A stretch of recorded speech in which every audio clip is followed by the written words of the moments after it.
Okay guys, usap-usapan ngayon ang muling pagkikita ng Danjoy.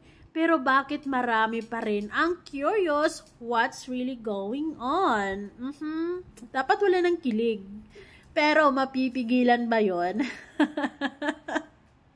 Yes, dapat itigil mo na yan. 'Di ba? Dapat wala ng kilig, no hopes.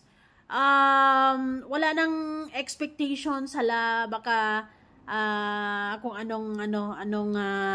I wanted to believe na walang mahabang interactions actually, and maybe konting ngitian or ganyan, and that's it. Kasi naniniwala ako na wala naman silang dapat pag-usapan pa kasi tapos na ang Danjoy era. 'Di ba? And yes, of course, since parehas silang nasa Kalingap, under sila parehas ni Kalingap Rab, and given na yung sa Kalingap, maraming mga celebrations, birthdays, at iba-iba pa, sigurado na magkikita at magkikita yan sila. And I wanted to think one of this day na they will remain friends, 'di ba? Na di ba may mga ano naman talaga. May mga dati tayong kaibigan, tapos after few months magiging kaibigan ulit. 'Di ba?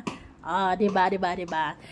So sa mga Joynatics naman, wala na 'yan, hindi na 'yan, wala nang magnet, wala nang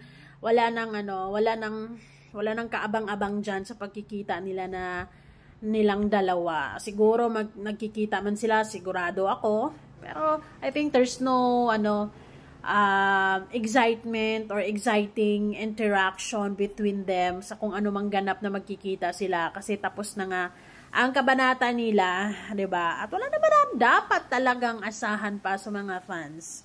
Pero syempre, yung ibang mga fans naman talagang curious pa din kung siguro gusto nila makita yung reaction ni Kalingap Dan o reaction ni Joy. Marites. Because you wanted to prove something or gusto mong maramdaman na okay ba talaga sila. 'Di ba? You wanted to confirm something na ano ba talaga ang dalawa? Are they good friends now or wala talaga silang pansinan totally? Kung ako, sa palagay ko, I think they are civil. Diba? They can't be good friends or they can't be BFF. Syempre, hindi na yan. Kasi si Kalingap Dan, kung naghanap siya ng BFF, yung asawa na niya, yung BFF niya, hindi na iba pa, hindi na si Joy or kung sino man dyan. Diba? So, I wanna believe na colleagues, colleagues, and may kanya-kanya na silang priority sa buhay nila ngayon. Si Joy, nai-excite ako sa magiging journey niya. Ngayong papalapit na ang copying and pinning. Nako, congratulations in advance, Joy, because yes, this is it. You did it. And you're almost there. Diba? And si Kalingap Dan naman, syempre, tuloy-tuloy pa rin sa pag-charity. Ginagawa pa rin niya yung best niya to make things, sana mas magiging okay. 'Di ba? Anyways, ako, nung nakita ko tong thumbnail na to ni Kalingap or ni Kuya Jens actually, wala akong excitement na nararamdaman kasi wala na kasi hindi naman na sila parehas na available. Si Joy single, oo, si Kalingap Dan hindi na, so there's nothing to kasi kung pa makikitaan na naman ang butas yan, ganito ganyan, 'di ba? Mas okay yung wala silang interaction. Mas okay yung wala silang usap-usap. Mas okay yung kung nag-uusap man sila off-cam na lang, 'di ba? Kasi kung on-cam, mabibigyan pa ng meaning yan. Mabibigyan pa ng meaning ng ibang mga fans, 'di ba? Ay, si Joy ganito, ganyan, 'di ba? Lalo na sa kay Joy na part. May asawa na yan, ganito, ganyan, 'di ba? But anyways, time will come. Depende kay Kalingap Rab, since nasa Kalingap sila. pwedeng meron silang mga mission, so on and so forth. Pero knowing Kalinga Prab, kapag once committed ka na, hindi ka na pwedeng i-partner sa mga Kalingap Angels. So, Kalingap Dan, ano lang talaga sila. Ang Danjoy ngayon talaga is, ano talaga, mangiti-ngiti na lang siguro.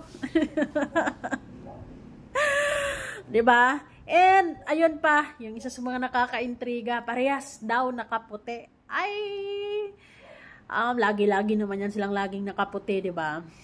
Kasi yung kulay na yan is talagang babagay naman talaga sila sa kanilang dalawa yung puti na yan. Although the theme, maybe it's white, black, or dark blue ang theme kasi yun yung nakikita kong mga suot ng ibang mga tao. Pero I don't give. Kung pareha silang nakaputi. Wala nang dating yan. Let's not expect too much and tanggapin ang realidad. Well, actually, I wanted to believe, lalo na sa mga Joynatics, na natanggap naman na wala naman nang ipinaglalaban ang Danjoy or ang Joynatics talaga. Wala na. Kumbaga, they really give freedom. Totally. Si Kalingap Dan talagang hindi naman ginugulo ng mga Joynatics talaga. Hindi na rin naman wala na talaga. Totally as in zero, like wala namang hindi na rin pinaglalaban na dapat ganito, dapat ganyan. Wala na, 'di ba? Kasi wala naman ang dapat ipaglaban pa. Dahil kung ipaglalaban mo pa, para ka ng tanga, 'di ba? And their love team, it's over. Diba? Hanggang dyan na lang talaga yung Danjoy era. 11 months period. Yun na yun. Diba?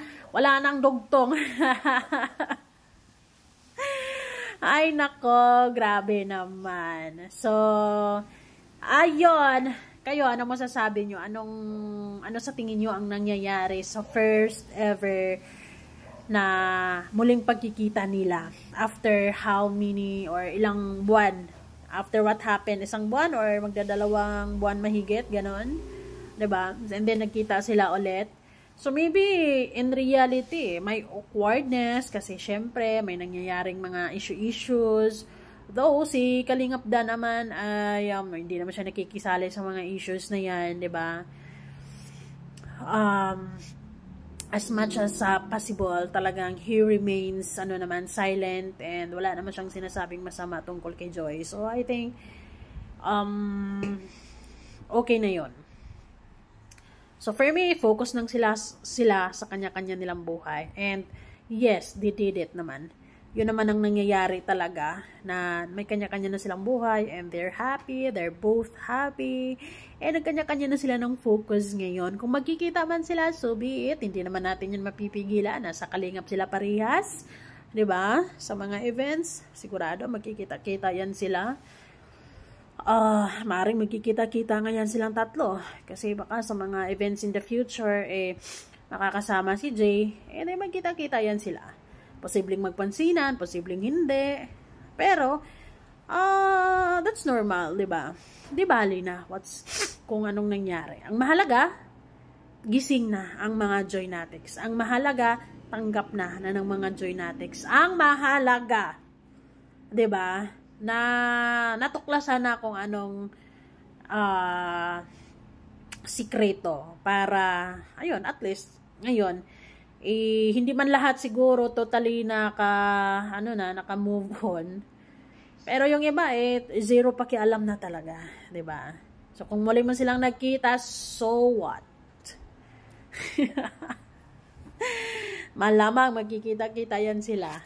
More kita-kita pa siguro in the future kasi siguro marami pang mga birthdays, mga celebrations, 'di ba? So, yun. Dan at Joy ng ngayon. Bye-bye guys!